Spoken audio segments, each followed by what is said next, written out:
What is introvert and extrovert? In a world that rarely pauses, we often forget to ask the most basic questions.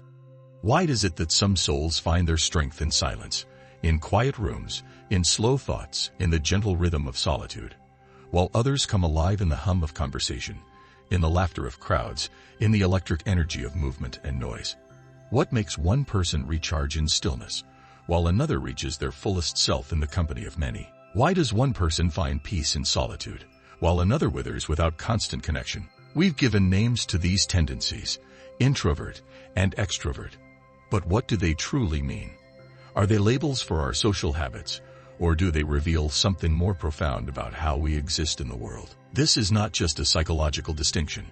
It is a lens through which we can understand how human beings orient themselves toward others, toward thought, toward meaning itself.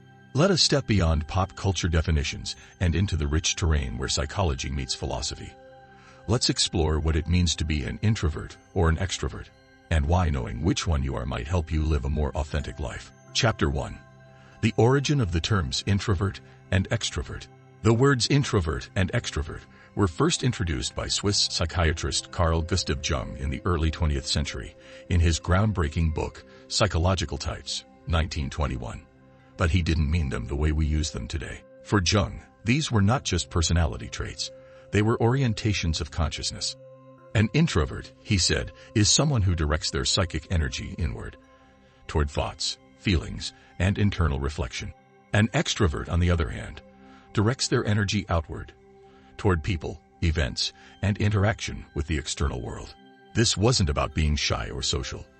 It was about where your center of gravity lies. Jung believed that all people carry both introverted and extroverted tendencies, but one usually dominates. In other words, we all wear both masks, but one fits us more naturally. Chapter 2.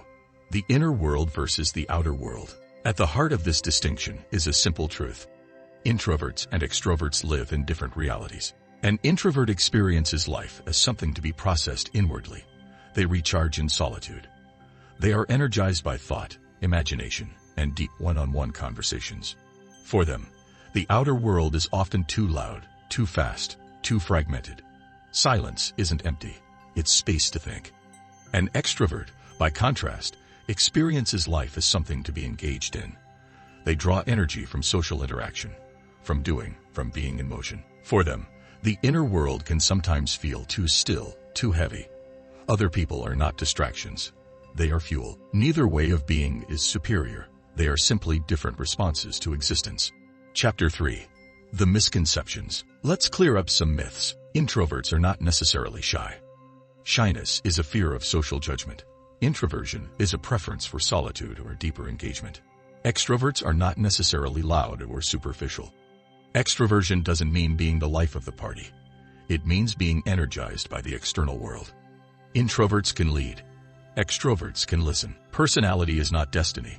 It's a tendency, not a trap. Labels are useful only if they help us understand ourselves, not if they put us in a box. Chapter 4. The spectrum of personality. Few people are pure introverts or extroverts. Most of us fall somewhere along a spectrum. This is where the term ambivert comes in, a person who has a more balanced mix of both tendencies.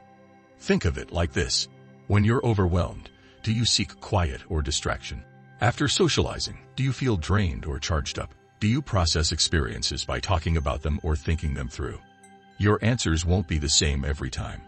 Context matters. Age matters. Trauma matters. We change. We adapt. And our personalities often evolve in ways we never expected. Still, knowing where you lean can help you design a life that suits your nature. Chapter 5. The philosophical dimension. Beyond psychology, introversion and extroversion have existential significance. They reflect not just social preferences, but ways of being. An introvert may embody the philosophical life, reflective, inward-looking, drawn to meaning rather than action. Socrates might be the archetype here, a man who wandered the streets of Athens, but who claimed that the unexamined life is not worth living.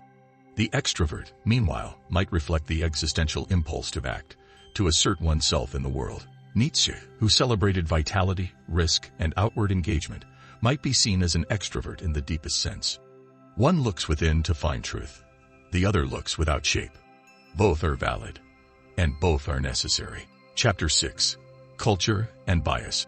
Culture plays a powerful role in shaping how these traits are valued. In the Western world, particularly in the United States, extroversion is often celebrated. Outgoing, assertive, high-energy people are rewarded in schools, workplaces, and leadership roles. Introversion, in contrast, is often misunderstood as weakness, mistaken for social awkwardness, timidity, or a lack of ambition. Yet in many Eastern cultures, introversion is valued more highly. Quiet reflection, humility, and harmony are seen as signs of maturity and wisdom. This means that whether you feel normal or deficient often depends less on your nature and more on the society you're in. To know yourself is to transcend cultural expectations and live in alignment with your design. Chapter 7. Relationships between opposites. One of the most fascinating dynamics in human psychology is what happens when introverts and extroverts fall in love, work together, or become friends. At first, they may be fascinated by each other. The introvert admires the extrovert's ease, confidence, and social boldness. The extrovert admires the introvert's depth, calm, and self-containment. But over time, tensions can arise. The introvert may feel overwhelmed by the extrovert's need for interaction. The extrovert may feel neglected by the introvert's need for space. These relationships can be beautiful, but they require understanding. Not compromise in the sense of giving something up, but recognition. You're not wired like me, and that's okay. When opposites respect each other's nature, something powerful happens. They become whole in a way neither could be alone. Chapter 8. Towards self-knowledge.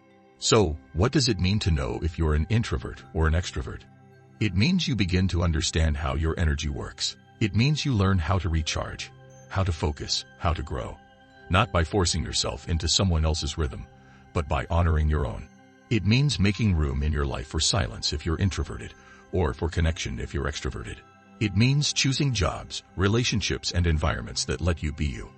And it means not using your type as an excuse. Introverts still need people. Extroverts still need reflection. True self-knowledge isn't about settling into a category. It's about using your nature wisely, like a craftsman who knows his tools. The conclusion: to know whether you are introverted or extroverted is not to define your soul. It is to begin a journey of tuning into your deeper rhythms. Some of us carry the silence of a winter forest. Others, the fire of a summer crowd. Neither is better. Each holds its own kind of wisdom. So listen carefully, not to the noise around you, but to the quiet truth within you. Because the more you understand your own nature, the less you have to force your way through life, and the more life begins to unfold around who you truly are.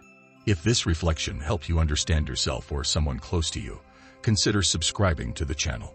Every week, we explore deep ideas that challenge, enlighten, and elevate. And if you're an introvert, extrovert, or somewhere in between, leave a comment and let me know how you experience the world. Thanks for watching. And remember, self-knowledge is the first step towards self-mastery.